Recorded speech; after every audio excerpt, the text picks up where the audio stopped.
அன்பார்ந்த தருமபுரி கிழக்கு மாவட்டத்தின் சார்பில் ஒருங்கிணைக்கப்பட்டுள்ள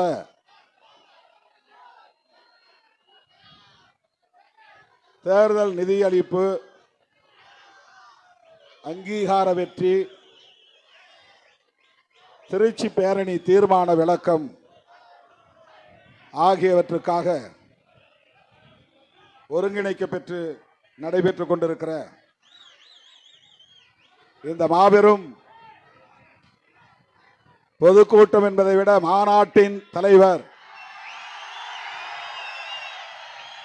கிழக்கு மாவட்ட செயலாளர் தம்பி சாக்கன் சர்மா அவர்களே,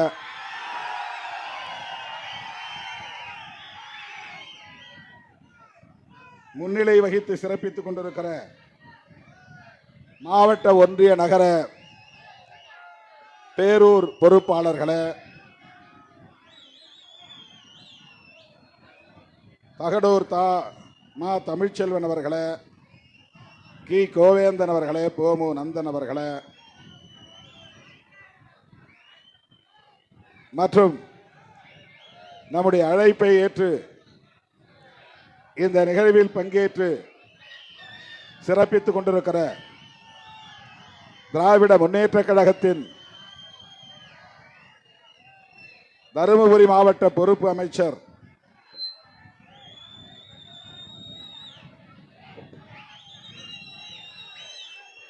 கடலூர் சிதம்பரம் தொகுதியின் பாதுகாவலர் மாண்புமிகு அமைச்சர் அண்ணன் MRK பன்னீர்செல்வம் அவர்களே,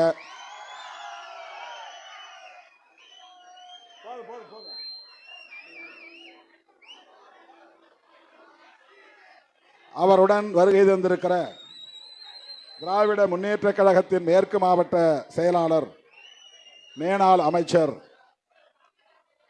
அண்ணன் பழனியப்பன் அவர்களே, நாடாளுமன்ற உறுப்பினர் மணி அவர்களே, மறுமலர்ச்சி திராவிட முன்னேற்ற கழகத்தின் மாவட்ட செயலாளர்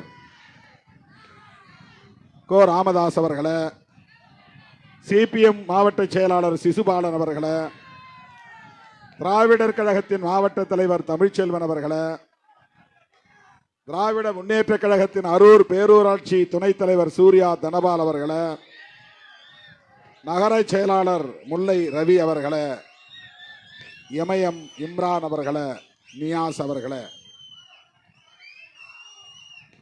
மற்றும் இந்த நிகழ்வில் பங்கேற்று இதனை சிறப்பித்துக் கொண்டிருக்கிற நமது கட்சியின் முன்னணி பொறுப்பாளர்கள் கருப்பண்ணன், தாக்கு பாண்டியன், ஜானகிராமன், தமிழ் அன்வர், மின்னல் சக்தி, ஜிம் மோகன், ஜெயந்தி, கோட்டை மு கலைவாணன், மாதையன், குண்டு சக்தி, சென்னகிருஷ்ணன் உள்ளிட்ட இயக்கத்தின் முன்னோடிகளே, தருமபுரி, கிருஷ்ணகிரி, திருவண்ணாமலை, சேலம், நாமக்கல், ஈரோடு மாவட்டங்களை சார்ந்த மாவட்ட செயலாளர்களே, இதர பொறுப்பாளர்களே,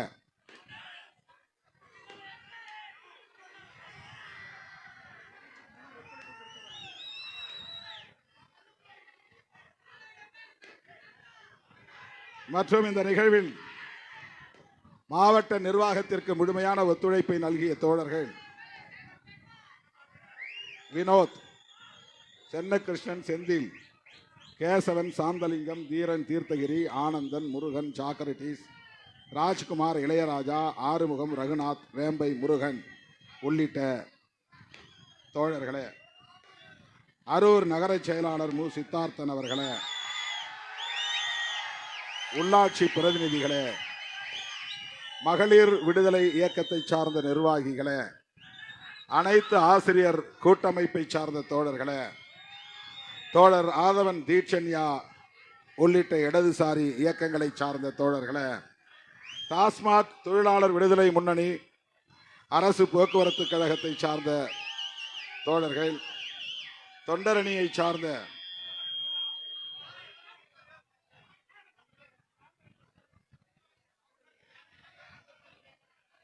தாமரை கனி மருதை பாண்டியன், ரோஸ் திருமால், வெள்ளி செங்கோல் வழங்கிய பெரிய தம்பி கேசவன், ஆறுமுகம், சாந்தலிங்கம், பாளையம் ராமமூர்த்தி, குமார் உள்ளிட்ட இயக்கத்தின் முன்னோடிகளே.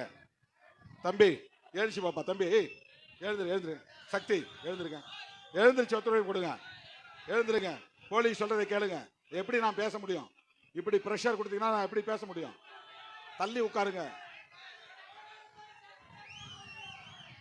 என் பேச்சுக்கு கட்டுப்பட்டு அமைதி காத்து இந்நிகழ்வை சிறப்பித்துக் கொண்டிருக்கிற பல்லாயிரக்கணக்கான என் உயிரின் உயிரான விடுதலை சிறுத்தைகளே, உங்கள் அனைவருக்கும் என்னுடைய பணிவார்ந்த வணக்கத்தை தெரிவித்துக் கொள்கிறேன்.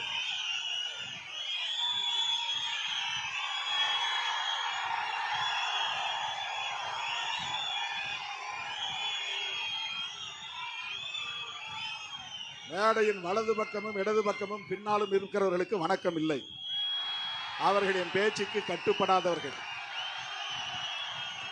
நீங்கள் அனைவரும் கட்டுப்பட்டு நான் பேச வேண்டும் என்பதற்காக ஒத்துழைப்பு நல்குகிறீர்கள் என்பதற்காக மீண்டும் மீண்டும் உங்களுக்கு நன்றி சொல்ல கடமைப்பட்டு இருக்கிறேன்.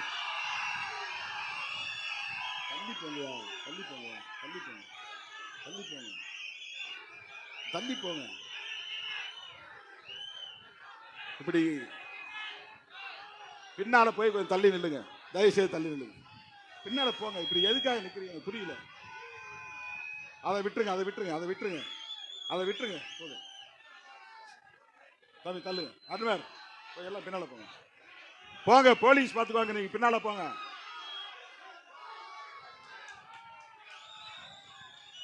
இந்த நிகழ்ச்சி நடக்குமோ நடக்காதோ என்று நேற்று மாலை வரையில்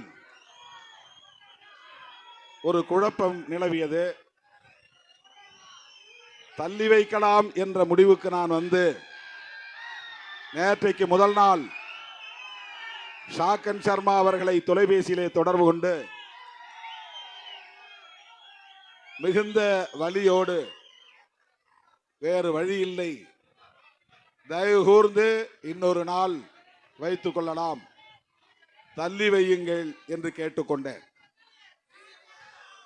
அவரும் அதற்கு உடன்படுவது போல் உடன்பட்டார். ஆனால் இவ்வளவு செலவுகளை செய்துவிட்டோம். அரூர் மாநகரம் முழுவதும் சிறுத்தைகளின் விளம்பர பதாகைகள் இருக்கின்றன. ஒரு வாரமாக இந்த தொகுதியே திருவிழா கோலம் பூண்டிருக்கிறது. பல்லாயிரக்கணக்கான சிறுத்தைகள் அரூரை நோக்கி படையெடுத்து வருகிறார்கள். அவர்களுக்கெல்லாம் நான் எப்படி பதில் சொல்லுவேன்? இந்த நிகழ்ச்சியை தள்ளி வைக்கிறோம் என்று சொன்னாலே எல்லோரும் பதற்றப்படுவார்கள் என்றும் என்னிடத்திலே அவர் சொன்னார். ஆனாலும் நான் சொன்னேன், தம்பி, வருடத்திலே 365 நாளும் நீங்கள் இழுக்கிற இழுப்புக்கெல்லாம் ஓடிக்கொண்டே இருக்கிறேன், அழைக்கிற இடங்களுக்கெல்லாம் வந்து கொண்டே இருக்கிறேன்.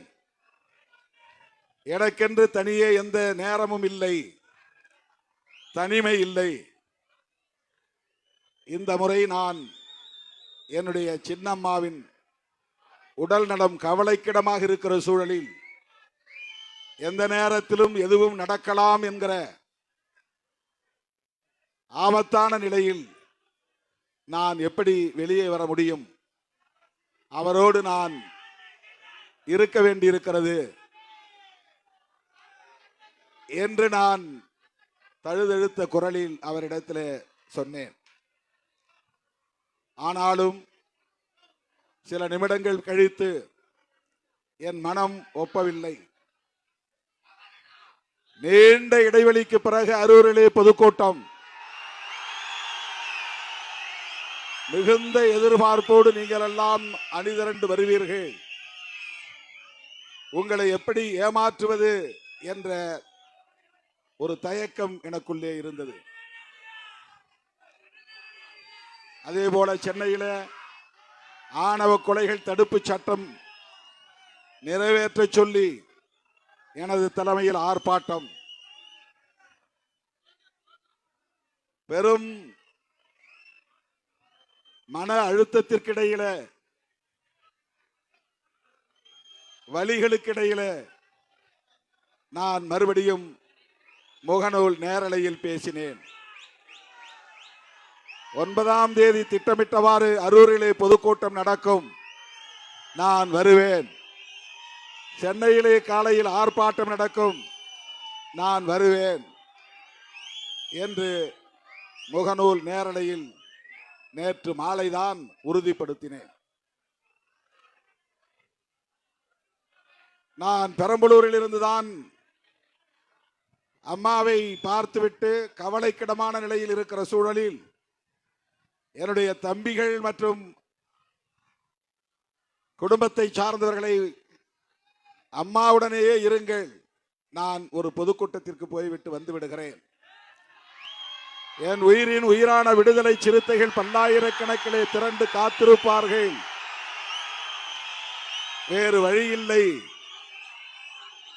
பெரம்பலூரில் இருந்து 2.5 மணி நேரம் என்று சொல்லுகிறார்கள். நான் 8 மணிக்கு போய் 10 மணிக்கு கூட்டத்தை முடித்துவிட்டு 12 மணிக்கெல்லாம் பெரம்பலூர் வந்து விடுவேன் என்று சொல்லிவிட்டுத்தான் 4:45 மணிக்கு புறப்பட்டேன். ஆனால் வழக்கம் போல வழிநெடுகளும் 10க்கும் மேற்பட்ட இடங்களிலே தோழர்கள் மறித்து வரவேற்கிறோம் என்கிற பெயரிலே ஏறத்தாழ 1 மணி நேரத்தை எடுத்துக்கொண்டார்கள். 9 மணிக்குத்தான் என்னால் இங்கே வந்து சேர முடிந்தது. என்ன பேசுவது என்று எனக்கு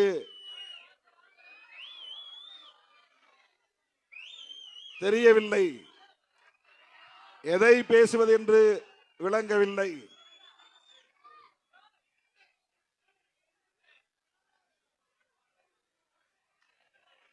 இருந்தாலும் உங்களிடையே நான் பேசாமல் போக முடியாது.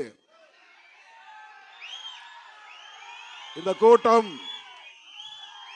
தேர்தல் நிதியளிப்பு கூட்டமாகவும் மாநில கட்சியாக அங்கீகாரம் பெற்றதன் அடிப்படையில் அங்கீகார வெற்றி விழாவாகவும் ஆகஸ்ட் 17 என்னுடைய பிறந்த நாள் என்பதனால் பிறந்த நாள் விழாவாகவும் திருச்சிராப்பள்ளியிலே நடைபெற்ற மதச்சார்பின்மை காப்போம் பேரணியில் நிறைவேற்றப்பட்ட தீர்மானங்களை விளக்குகிற பொதுக்கூட்டமாகவும் ஒருங்கிணைக்கப்பட்டிருக்கிறது. ஒவ்வொன்றை பற்றியும் 1 மணி நேரத்திற்கு மேலே பேச முடியும், விடிய விடிய பேச முடியும். நீங்களும் சளைத்தவர்கள் இல்லை, விடியும் வரை காத்திருப்பீர்கள் என்று எனக்கு தெரியும். ஆனாலும் பேசும் மனநிலையில் நான் இல்லை. விரைந்து பெரம்பலூருக்கு திரும்ப வேண்டும் என்கிற நெருக்கடி தோழமை கட்சி தலைவர்கள், அமைச்சர் உட்பட பல்வேறு பணிச்சுமைகளுக்கு இடையிலே இந்த மேடைக்கு வந்து காத்திருக்கிறார்கள். ஆகவே சுருக்கமாக சில தகவல்களை உங்களோடு நான் பகிர்ந்து கொள்ள விரும்புகிறேன்.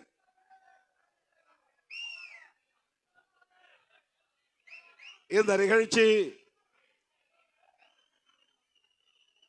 முதலாக தமிழ்நாட்டில் விடுதலை சிறுத்தைகள் 27 லட்சம் ரூபாய் தேர்தல் நிதி வழங்குகிற நிகழ்ச்சியாக இது நடந்தேறி இருக்கிறது. 26 சட்டமன்ற பொது தேர்தல் இன்னும் 8-9 மாதங்கள் இருக்கின்றன. அதற்கு முன்னதாக அரூரிலே தொடங்கி வைத்திருக்கிறீர்கள். தமிழ்நாடு முழுவதும் இது வெற்றிகரமாக அடுத்து தேர்தல் நிதி அளிக்கக்கூடிய நிகழ்வுகள் நடந்தேறும் என்று நான் பெரிதும் நம்புகிறேன். அரிச்சுவடியில் முதல் எழுத்து ஆ.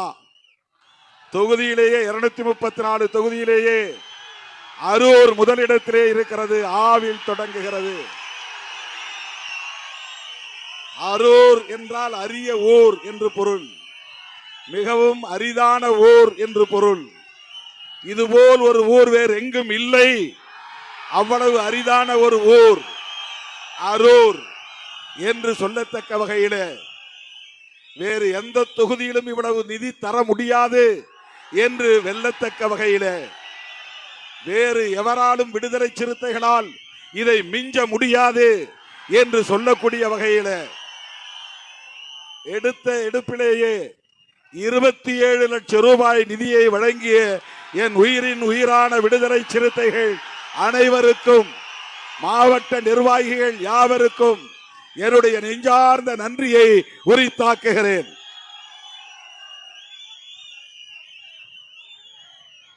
இரண்டாவது,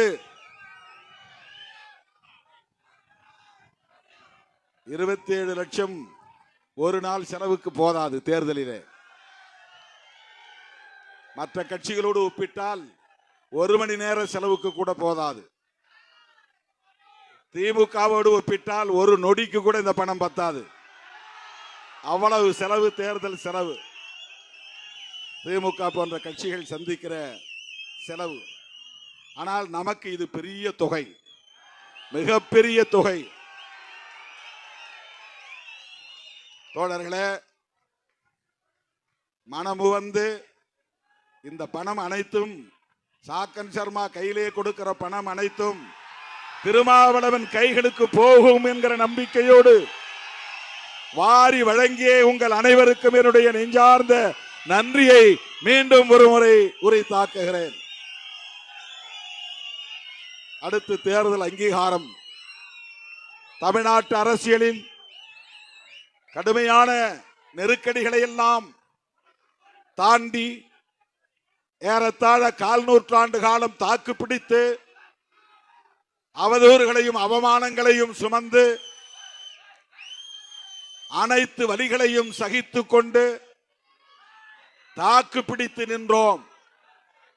இன்றைக்கு தமிழ்நாட்டிலே 4 சட்டமன்ற உறுப்பினர்கள், 2 நாடாளுமன்ற உறுப்பினர்களை கொண்ட ஒரு மாநில கட்சியாக தேர்தல் ஆணையத்தால் அங்கீகாரம் பெற்றிருக்கிறோம்.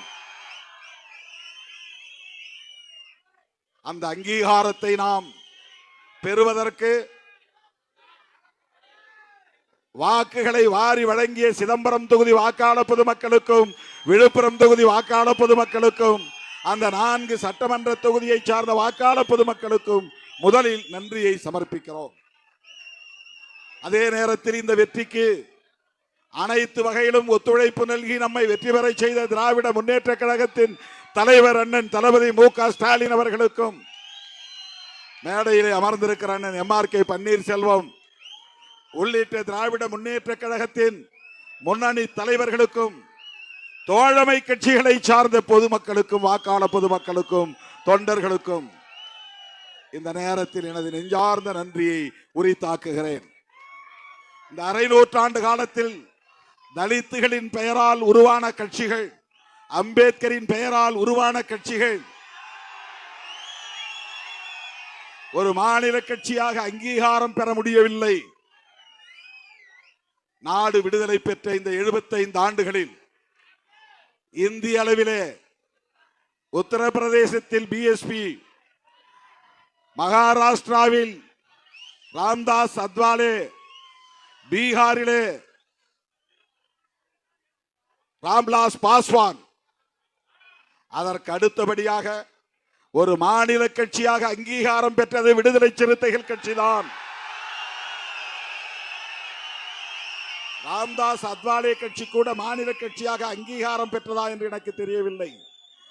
பீகாரிலே ராம்விலாஸ் பாஸ்வான் கட்சி, உத்தரப்பிரதேசத்திலே மாயாவதி அம்மையார் கட்சி, அதற்கடுத்து இந்தியாவிலேயே தமிழ்நாட்டை சார்ந்த விடுதலை சிறுத்தைகள் கட்சிதான் ஒரு மாநில கட்சியாக அங்கீகாரம் பெற்ற வரலாற்றை படைத்திருக்கிறோம். இது தமிழக அரசியல் வரலாற்றில் ஒரு திருப்பு முனை. இந்திய அரசியல் வரலாற்றில் இன்றைக்கு விசிகே என்பது இந்தியா முழுவதும் தெரியக்கூடிய வகையில் மகாராஷ்டிராவிலும், உத்தரப்பிரதேசத்திலும், கர்நாடகாவிலும், தெலுங்கானாவிலும், ஆந்திராவிலும், கேரளாவிலும் என்று சிறுத்தைகளின் கொடி பறக்கிறது.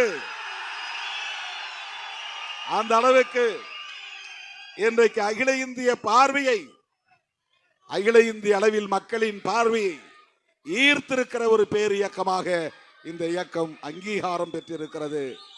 இந்த மகிழ்ச்சியை, இந்த வெற்றியை என் உயிரின் உயிரான விடுதலை சிறுத்தைகளின் காலடிகளில் நான் சமர்ப்பிக்கிறேன்.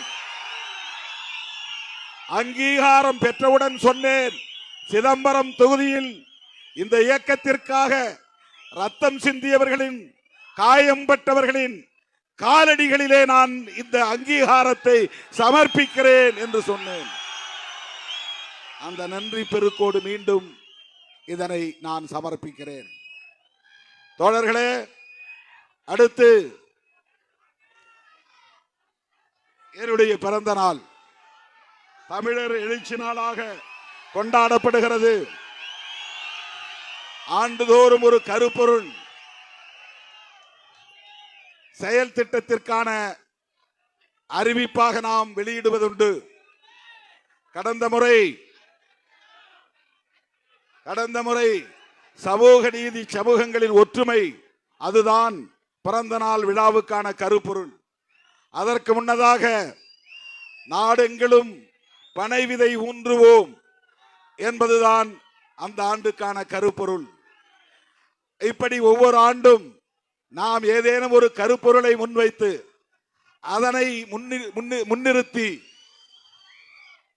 கருத்தரங்குகள், பட்டிமன்றங்கள், கவிதை போட்டி, பேச்சு போட்டி, கட்டுரை போட்டி என்றெல்லாம் நடத்தி ஆங்காங்கே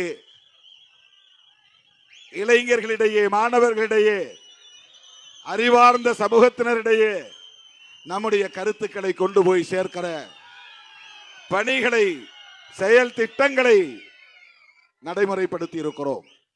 அதை போல இந்த ஆண்டுக்கான கருப்பொருள் என்ன என்று நான் யோசித்த போது, திருச்சிராப்பள்ளியிலே நாம் எதை முன்னிறுத்தி பேரணி நடத்தினோமோ, பல லட்சம் பேர், 10 லட்சம் பேர் என்று பலர் பாராட்டக்கூடிய அளவுக்கு திரும்புகிற திசையெல்லாம் சிறுத்தைகளின் தலைகள் தான் நீலம் சிவப்பு சீருடை அணிந்து திருச்சி மாநகரத்தையே விழா கோலமாக்கிய பேரணி, இருவண்ண கோலமாக்கிய பேரணி, எழுச்சிமிக்க பேரணி. அதன் கருப்பொருள் மதச்சார்பின்மை காப்போம் என்பதுதான். அதையே ஆகஸ்ட் 17 தமிழர் எழுச்சி நாளுக்கான கருப்பொருளாக மீண்டும் நான் அறிவித்தேன். அப்போதுதான் எனக்கு வாட்ஸ்அப்பிலே ஒரு செய்தி வந்தது. 2016 என்னுடைய பிறந்த நாளின் கருப்பொருளாக மதச்சார்பின்மை காப்போம் என்றுதான் நான் அறிவித்திருக்கிறேன்.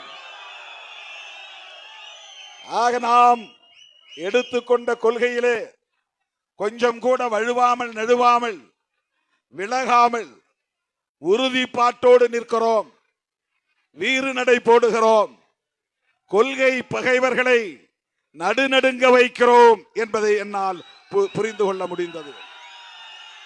ஆகவே இன்றைக்கு இது பிறந்த நாள் விழாவாக கொண்டாடப்படுகிறது என்றாலும் கூட ஆகஸ்ட் மாதம் மட்டுமல்ல, தொடர்ந்து எல்லா தொகுதிகளிலும் நீங்கள் மதச்சார்பின்மை காப்போம் என்கிற பெயரில் பொதுக்கூட்டங்களை நடத்தலாம், மாணவர்களுக்கான நிகழ்வுகளை ஒருங்கிணைக்கலாம், இளைஞர்கள், இளம் பெண்களுக்கான நிகழ்வுகளை ஒருங்கிணைக்கலாம், மகளிருக்கான, தொழிலாளர்களுக்கான நிகழ்வுகளை தனித்தனியே ஒருங்கிணைக்கலாம்.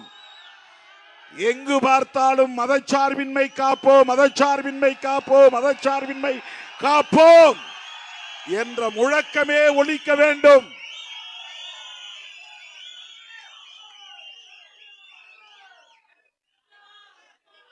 இந்த பொதுக்கூட்டத்தின் 4வது பொருளே பேரணியின் தீர்மான விளக்க பொதுக்கூட்டம் தான்.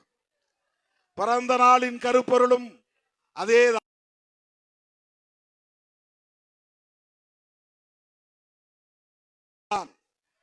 ஏன் நாம் மதச்சார்பின்மை காப்போம் என்று சொல்லுகிறோம்? மதச்சார்பின்மை என்பதுதான் இன்றைக்கு இந்திய அரசியலின் முழுமையாக, இந்தியா முழுமையாக விவாதிக்கப்படுகிற, எதிரும் புதிருமாக விவாதிக்கப்படுகிற மிக முக்கியமான நுட்பமான பொருள் மதச்சார்பின்மை என்பதுதான். இந்த உரையாடலை கூர்மைப்படுத்த வேண்டும். நீ யார் பக்கம்? மதச்சார்பின்மையை ஆதரிக்கிறவர்கள் பக்கமா, மதச்சார்பின்மையை எதிர்க்கிறவர்கள் பக்கமா என்று இரு அணிகளாக நாம் இந்தியாவையே பிரிக்க வேண்டும். தமிழ்நாட்டை மட்டுமல்ல, இந்திய அரசியலே இன்றைக்கு மதச்சார்பின்மைக்கு ஆதரவானவர்கள் ஓர் அணியாகவும் மதச்சார்பின்மைக்கு எதிரானவர்கள் ஓர் அணியாகவும் பிரிந்து நிற்கிறோம்.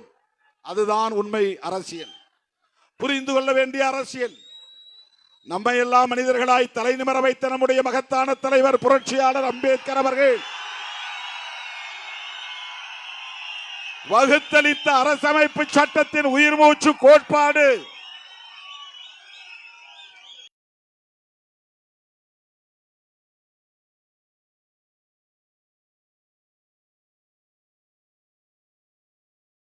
உண்மையான கோட்பாடு, அடிப்படையான கோட்பாடு மதச்சார்பின்மை என்பதுதான். இது சாதாரணமானதல்ல. எந்த சிறுத்தையை சீண்டி மதச்சார்பின்மை என்றால் என்ன என்று கேட்டால் அதற்கு பெரிய விளக்கமே தரக்கூடிய அளவுக்கு நீங்கள் தயாராக வேண்டும். விரிவாக விவாதிக்கக்கூடிய அளவுக்கு நீங்கள் உங்களை ஆயுதம், அது அறிவாயுதம், அதுதான் இந்தியாவின் பேசுபிடு பொருளாக மாறி இருக்கிறது. மதச்சார்பின்மைக்கு எதிரானவர்கள் யார்? பாரதிய ஜனதா கட்சி, RSS இயக்கம், விஸ்வ இந்து பரிஷத், பஜ்ரங் தள், இந்து முன்னணி, இது போன்ற சங்க பரிவாரங்கள், அவர்களோடு கூட்டணியில் சேர்ந்திருக்கிற அதிமுக உள்ளிட்ட கட்சிகள், இவர்களெல்லாம் அம்பேத்கர் எழுதிய அரசமைப்பு சட்டத்தின் உயிர் மூச்சு கோட்பாடான மதச்சார்பின்மைக்கு எதிரானவர்கள். நாம் ஏன் திமுகவோடு இருக்கிறோம்? நாம் ஏன் காங்கிரஸோடு இருக்கிறோம்? நாம் ஏன் இடதுசாரி கட்சிகளோடு இருக்கிறோம்? நாம் ஏன் மதிமுக, இஸ்லாமிய இயக்கங்கள் உள்ளிட்ட அமைப்புகளோடு இருக்கிறோம்? ஒரே காரணம்தான். காங்கிரஸ், திமுக, இடதுசாரிகள் உள்ளிட்ட இந்த கூட்டணி கட்சிகள் எல்லாம் புரட்சியாளர் அம்பேத்கரின் கொள்கைக்கு ஆதரவாக இருக்கிற கட்சிகள், மதச்சார்பின்மைக்கு ஆதரவாக இருக்கிற கட்சிகள், விடுதலை சிறுத்தைகள் உயர்த்தி பிடிக்கிற மதச்சார்பின்மைக்கு ஆதரவாக இருக்கிற கட்சிகள். Very simple. ஏன் டிஎம் கூட இருக்கிற அவங்களுக்கு ஒரு சீட்டு தானே தராங்க, 2 சீட்டு தானே தராங்க. உங்களுக்கு பொது தொகுதி தராங்களா? உங்களை ஏமாத்துறாங்க, ஏய்க்கிறாங்க. இப்படியெல்லாம் சில பேர் நம்முடைய உணர்ச்சிகளை சீண்டுகிறார்கள், உணர்வுகளை சீண்டுகிறார்கள். அவர்களுக்காக நான் பதில் சொல்லவில்லை, உங்களுக்கு புரிய வேண்டும் என்பதற்காக சொல்லுகிறேன். நீங்கள் புரிந்து கொள்ள வேண்டும், உங்களுக்கு ஒரு தெளிவு வேண்டும். எல்லை போட்டால் எள்ளு கீழே இறங்காது என்கிற அளவுக்கு அடர்த்தியாக இங்கே அமர்ந்திருக்கிற என் உயிரின் உயிரான விடுதலை சிறுத்தைகளே, முன்னே எவ்வளவு பேர் அமர்ந்திருக்கிறீர்களோ அதை போல பல மடங்கு பின்னால் இருக்கிறார்கள், இதை சுற்றிலும் இருக்கிறார்கள். இப்படி என்னை சுற்றி பல்லாயிரக்கணக்கிலே குவிந்திருக்கிற என் உயிரின் உயிரான விடுதலை சிறுத்தைகளே,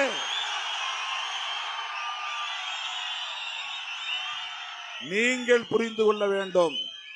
திருமாவளவன் ஏன் திமுக தலைமையிலான கூட்டணியிலே இருக்கிறான்? ஒரே ஒரு தெளிவு உங்களுக்கு நான் சொல்ல விரும்புகிறேன். திமுக கூட்டணியின் பெயரே என்ன தெரியுமா? திமுக கூட்டணி அல்ல. சில பேர் அது திமுக கூட்டணிங்கிறாங்க. திமுக தலைமையிலான கூட்டணியின் பெயர் என்ன தெரியுமா? மதசார்பற்ற முற்போக்கு கூட்டணி.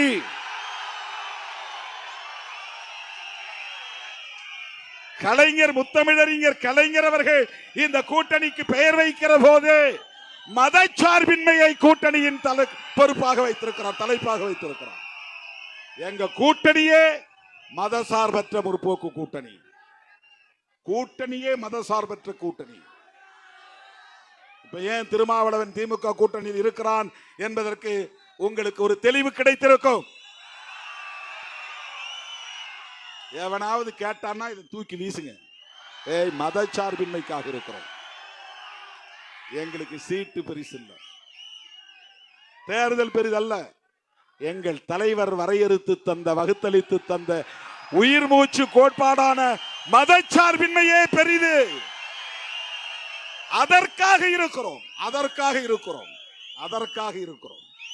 அதுதான் இன்றைக்கு நாட்டின் மிக முக்கியமான, மிக மிக முக்கியமான பிரச்சனை, எரியும் பிரச்சனை. அதுதான் பாஜகவும் RSSம் அம்பேத்கர் அவர்களுக்கு பிறந்த நாள் விழா கொண்டாடுகிறார்கள். RSS காரன் கொண்டாடுறான்னு எனக்கு தெரியல, பிஜேபி கொண்டாடுறான். அம்பேத்கர் ஜெயந்தின்னு வருவான், அம்பேத்கர் சிலைக்கு மாலை போடுவான். இந்த சமுதாயத்திலிருந்தே அதுக்கு ஆள் பிடிச்சிருப்பான். ஒவ்வொரு ஊர்லயும் ஒரு 4 பேர் 2 பேர் பிடிச்சு வச்சிருக்கிறான். அவன் வருவான், அம்பேத்கர் ஜெயந்தி பிறந்த நாள் விழாவுக்கும் நினைவு நாள் விழாவுக்கும் வந்து மாலை போடுவார்கள். ஆனால் அம்பேத்கர் கொள்கை பிஜேபிக்கு ஒருபோதும் உடன்பாடானதல்ல.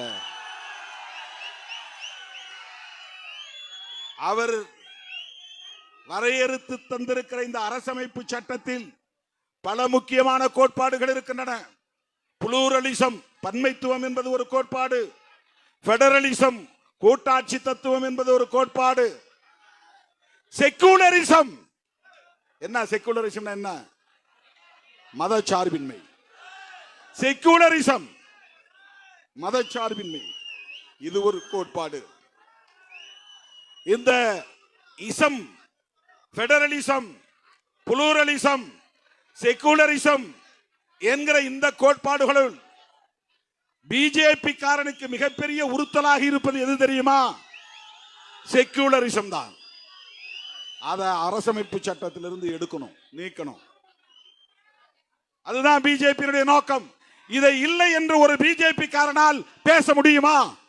நான் சொல்றேன், மேடையில் திருமாவளவன் பேசியது தப்பு. நாங்கள் செக்குலரிசத்தை வரவேற்கிறோம், அம்பேத்கரை ஏற்றுக்கொண்டோம்.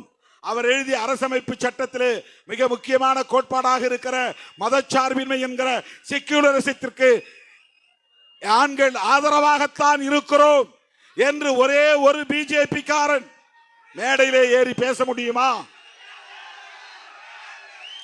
அதனால் தான் பிஜேபி எதிர்க்கிறோம். ஏன் பிஜேபி எதிர்க்கிறோம் புரியுதா உங்களுக்கு? திமுகவை ஏன் ஆதரிக்கிறோம்? அவர்கள் செக்குலரிசத்தை வரவேற்கிறார்கள். பிஜேபியை ஏன் எதிர்க்கிறோம்? அவர்கள் செக்குலரிசத்தை எதிர்க்கிறார்கள். அவ்வளவுதான். அம்பேத்கரை கொண்டாடுவார்கள், கொண்டாடாமலும் போவார்கள், அது பிரச்சனை அல்ல. அம்பேத்கர் அப்படி கொண்டாடப்பட வேண்டிய ஒரு மாமனிதர் என்றாலும் கூட அவர்கள் கொண்டாட வேண்டும் என்று நாம் எதிர்பார்க்கவில்லை, அது அல்ல பிரச்சனை. ஆனால் மதச்சார்பின்மை என்கிற கோட்பாட்டிலே, அம்பேத்கர் வகுத்தளித்த கோட்பாட்டிலே பிஜேபிக்கு உடன்பாடு உண்டா இல்லையா? உடன்பாடு இல்லை என்கிற போது அந்த கருத்தோடு அதிமுக உடன்படுகிறதா என்ற கேள்வி எழுகிறது. அதிமுக பத்தி திருமாவளவன் பேசக்கூடாதுங்கிறாங்க. நேற்றைய பொதுக்கூட்டத்தில் எம்ஜிஆர் அவர்களை பற்றியும் ஜெயலலிதா அம்மையார் அவர்களை பற்றியும் ஒரு ஒப்பீட்டுக்காக நான் ஒரு கருத்தை சொன்னேன். அந்த தலைவர்களை நான் அவமதிக்கவில்லை. அவர்களை விமர்சிக்கும் அளவுக்கு நான் ஒன்றும் பெரிய ஆள் இல்லை. கருத்து முரண்பாடுகள் உண்டு, அது வேறு. விமர்சனங்கள் இருக்கும், அது வேறு. ஆனால் தமிழ்நாட்டு அரசியல் கருணாநிதி எதிர்ப்பு என்பதையே மையமாக கொண்டு பல பத்தாண்டுகளாக இயங்கி இருக்கிறது என்பதை சொல்லுவதற்காக ஒரு ஒப்பீடு செய்தேன். அவ்வளவுதான், அவ்வளவுதான். ஜெயலலிதா அம்மாவே மேடையிலே சட்டமன்றத்திலே சொன்னார், நான் பாப்பாத்தி தான் என்று சொன்னார். அவரை விமர்சனம் செய்ததால் அவர் அதை கிளைம் செய்தார். அதை நான் கோடிட்டு காட்டினேன். அதிமுகவை பற்றியோ எம்ஜிஆர் அவர்களை பற்றியோ ஜெயலலிதா அவர்களை பற்றியோ தமிழ்நாட்டிலே அவ்வளவு பெரிதாக யாரும், கடுமையாக யாரும் தொடர்ந்து யாரும் விமர்சிப்பதில்லை. அதற்கு என்ன காரணம்? ஆனால் கலைஞரை தொடக்க காலத்திலிருந்து அவர் மறைந்த பிறகும் இதுவரையில் தொடர்ந்து எதிர்த்து கொண்டே இருக்கிறார்கள். கருணாநிதி எதிர்ப்பு என்பதுதான் அவர்களின் முதன்மையான கோட்பாடாகவே இருக்கிறது என்று நான் நேற்றைய கூட்டத்தில் பேசினேன். அதை எதற்காக பேசினேன் என்றால், கலைஞர் பார்ப்பனியத்தை எதிர்ப்பதிலே உறுதியாக இருந்தார், பெரியாரின் கொள்கைகளை பேசுவதிலே உறுதியாக இருந்தார், இந்தியாவிலேயே சமத்துவபுரம் என்கிற ஒன்றை உருவாக்கிய நுட்பமான சிந்தனையாளர் கலைஞர் ஒருவர்தான் என்று அழுத்தமாக சொல்லுவதற்கு நான் குறிப்பிட்டேன். உடனே எம்ஜிஆரையும் ஜெயலலிதாவையும் பேசிவிட்டு நீ வெளியே போக முடியாது. கலைஞரை கூட நாங்கள் விமர்சித்திருக்கிறோம். அதே மேடையில் நான் பேசினேன். எம்ஜிஆர் கருணாநிதி எதிர்ப்பு, ஜெயலலிதா அம்மா கருணாநிதி எதிர்ப்பு, பாமக கருணாநிதி எதிர்ப்பு, மதிமுக கருணாநிதி எதிர்ப்பு, தேமுதிக கருணாநிதி எதிர்ப்பு. இன்றைக்கு கட்சி தொடங்கி இருக்கிற விஜய் திமுக அல்லது கருணாநிதி எதிர்ப்பு. தொடக்க காலத்தில் திருமாவளவனும் இந்த இயக்கத்தை தொடங்கிய காலத்தில் திமுகவையும் கலைஞரையும் விமர்சித்திருக்கிறோம், எதிர்ப்பு. இப்படி தொடர்ந்து தமிழ்நாட்டில் கருணாநிதி எதிர்ப்பு என்பது 60-70 ஆண்டுகளாக இந்த மண்ணிலே இருக்கிறது என்று ஒரு ஒப்பீடு செய்தேன். அவ்வளவுதான். அதை யாரும் மறுக்க முடியாது. இன்றைக்கு தமிழ் தேசியம் பேசக்கூடியவர்கள் கூட இந்திய தேசியத்தை எதிர்ப்பதற்கு பதிலாக, பிஜேபியின் இந்துத்துவ அரசியலை எதிர்ப்பதற்கு பதிலாக திமுக எதிர்ப்பு, கருணாநிதி எதிர்ப்பு என்றுதான் அரசியல் பண்ணுகிறார்கள். அவர்களுக்கு வேற எதுவும் கொள்கை இல்லை. இதை சுட்டி காட்டினேன் கலைஞருடைய நினைவேந்த நிகழ்வில். கலைஞரை நாம் பாராட்ட வேண்டும் என்கிற நோக்கில் சொல்லவில்லை. அவர் எந்த நிலைப்பாட்டில் உறுதியாக இருந்தார் என்பதை சுட்டிக்காட்ட வேண்டிய தேவை நமக்கு இருக்கிறது. கலைஞரோடு இணைந்து நாம் பயணப்படுவதற்கும், அவருடைய அருமை புதல்வர் அண்ணன் ஸ்டாலின் அவர்களோடு தொடர்ந்து பயணிப்பதற்கும் ஒரு கோட்பாட்டு புள்ளி இணைக்கிறது. அந்த இழை நம்மை இணைக்கிறது. அதுதான் கலைஞரின் கொள்கை பிடிப்பு என்று நான் சொன்னேன். ஆனால் நான் திராவிட முன்னேற்ற கழகத்திலும் 2 சீட்டுகளுக்காக 3 சீட்டுகளுக்காக கிடக்கிறேன், அங்கேயே உழலுகிறேன் என்பதை போல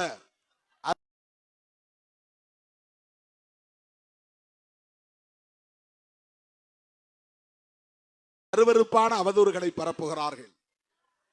அப்படிப்பட்ட அவதூறு பிரச்சாரங்களை நீங்கள் ஒருபோதும் பொருட்படுத்த தேவையில்லை. அதை கடந்து செல்ல வேண்டும். ஒரு உதாரணத்தை சொல்லுகிறேன்.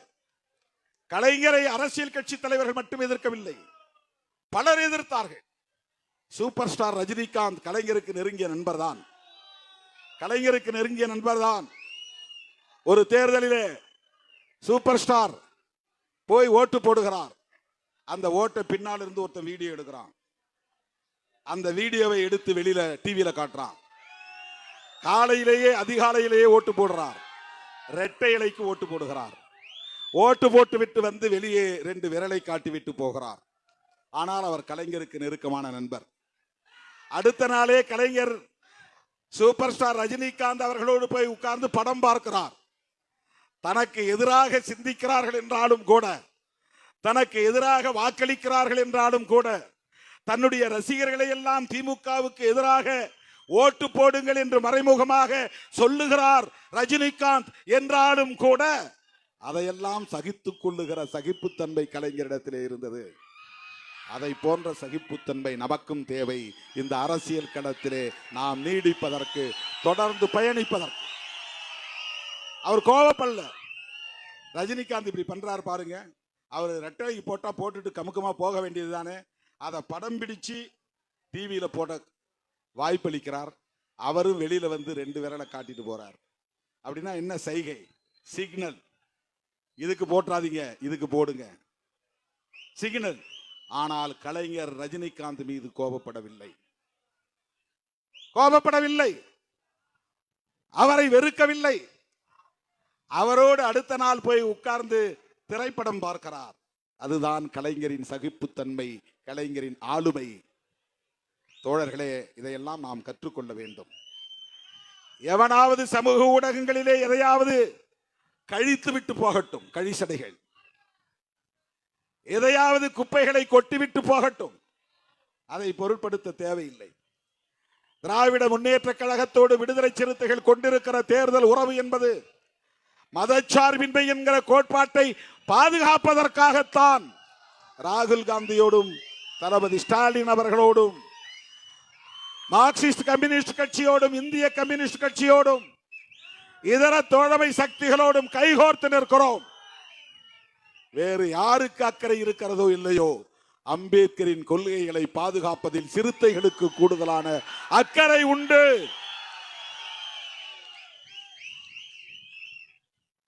நாங்கள் சில ஆசாபாசங்களுக்கு இணங்கி ஊசலாட்டத்திலே தடுமாறக்கூடியவர்கள் அல்ல. இங்கே போனால் வாரலாமா, அங்கே போனால் அல்லலாமா என்று ஆசைப்படக்கூடியவர்கள் அல்ல. எங்களை புரிந்து கொள்ள இன்னும் பல ஆண்டுகள் பிடிக்கும். சிறுத்தைகளை புரிந்து கொள்ள இன்னும் உங்களுக்கு பல ஆண்டுகள் பிடிக்கும். காலம்தான் உங்களுக்கு பதில் சொல்லும். எங்களையும் நீங்கள் சராசரியான அரசியல்வாதிகளாக பார்க்கிறீர்கள். நாங்கள் அம்பேத்கர் பாசறையில் புடம் போட்டு வளர்க்கப்பட்டவர்கள், வார்ப்பிக்கப்பட்டவர்கள். எங்களை அம்பேத்கர் கொள்கைதான் வழி நடத்தும். அம்பேத்கர் மட்டும்தான் எங்களை ஆட்டி படைப்பார். அவரால் மட்டும்தான் சிறுத்தைகளை வழிநடத்த முடியும்.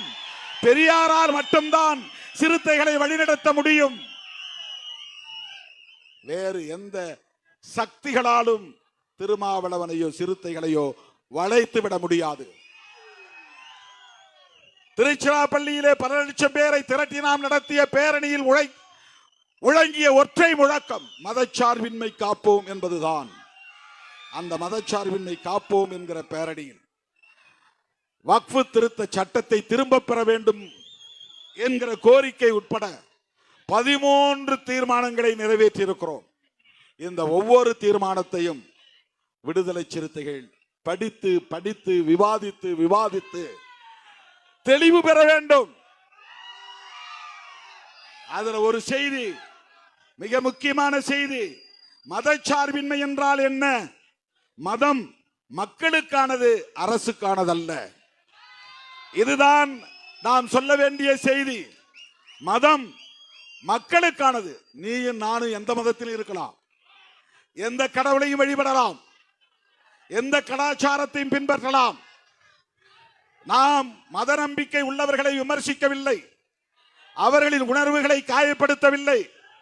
அண்ணன் எம்ஆர்கே ஒவ்வொரு முறையும் தேர்தல் பிரச்சாரத்துக்கு முன்னால என்ன அழைச்சிட்டு நேரா மாரியம்மன் கோயிலுக்கு தான் போவார். அங்க போய் சாமி கும்பிடணும் பார், ஊதுபத்தி ஏற்றி வைத்து கற்பூரம் ஏற்றி தேங்காய் உடைத்து எனக்கு திருநீர் பூசி விட்டு தான் பிரச்சாரத்தை தொடங்குவார். ஒரு கோவிலுக்கு இல்ல, எங்கெல்லாம் கோயில் இருக்கு அங்கெல்லாம் அழைச்சிட்டு போவார். நடராஜர் கோவிலுக்கு அழைச்சிட்டு போவார், காளியம்மா கோவிலுக்கு அழைச்சிட்டு போவார், விநாயகமூர்த்தி கடவுளுக்கு அழைச்சிட்டு போவார். அவருடைய உணர்வுகளை நான் ஒருபோதும் காயப்படுத்தியதில்லை. அழைக்கிற இடமெல்லாம் நானும் போவேன். திருநீர் பூசுவதையும் குங்குமம் இடுவதையும் நான் ஏற்றுக்கொள்வேன், ஆழம் எடுப்பதையும் நான் ஏற்றுக்கொள்வேன்.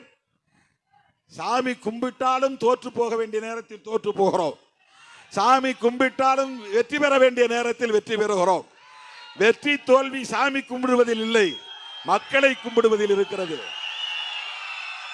வெற்றி தோல்வி மக்களிடையே இருக்கிறது.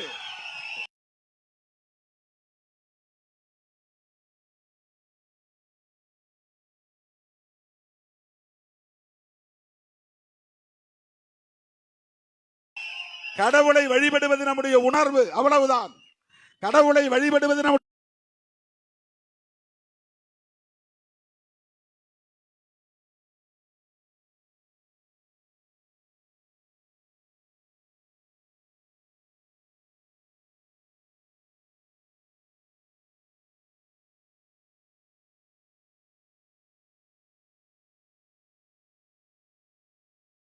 அவ்வளவுதான். இஸ்லாமியர்கள் விக்கிரகம் இல்லாமல் வழிபாடு செய்கிறார்கள், இந்துக்கள் உருவத்தை வைத்து வழிபாடு செய்கிறார்கள்.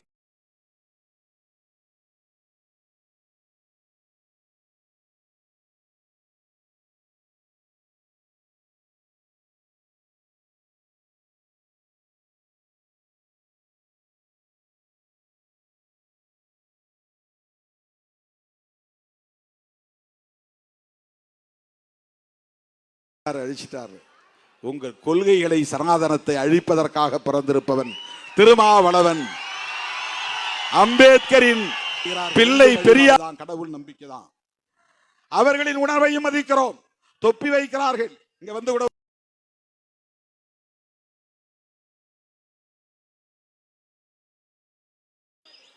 நம்முடைய நம்பிக்கை தான் உயர்ந்தது என்று அவமதிக்கவில்லை.